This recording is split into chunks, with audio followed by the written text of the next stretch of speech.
আচ্ছা, দুটো নক্ষত্রের দূরত্ব কি দুটি মানুষের মনের দূরত্বের চেয়েও বেশি?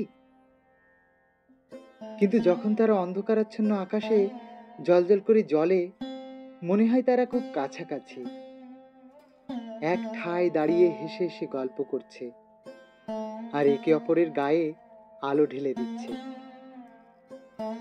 কিন্তু জ্যোতির্বিজ্ঞানীরা যে বলে তাদের মধ্যে নাকি যোজন যোজন তফাৎ, আলোকবর্ষ পেরিয়ে তবেই নাকি অন্য নক্ষত্রের কাছে যাওয়া যায়।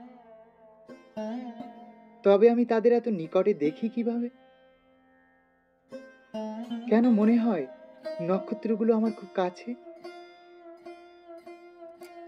আচ্ছা, মানুষগুলোও কি নক্ষত্রের মতো একা?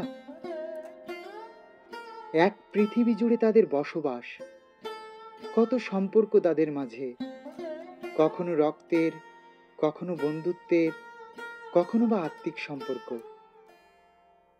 আবার কিছু সম্পর্ক আছে যার কোনো নাম নেই, কোনো বিশেষ সম্পর্কের বাঁধনে তারা বাঁধে না, তারা লেপ্টে রয় জীবনের সাথে মায়ার টানে। এই মায়া ছিন্ন করা কখনো কখনো অসম্ভব হয়ে দাঁড়ায়।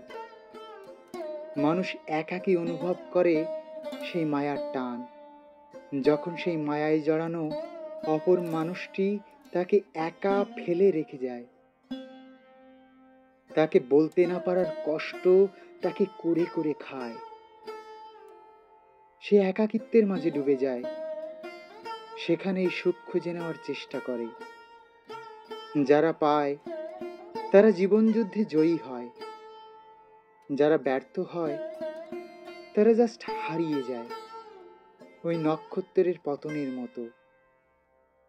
কেউ খোঁজ রাখে না কখন কে হারালো।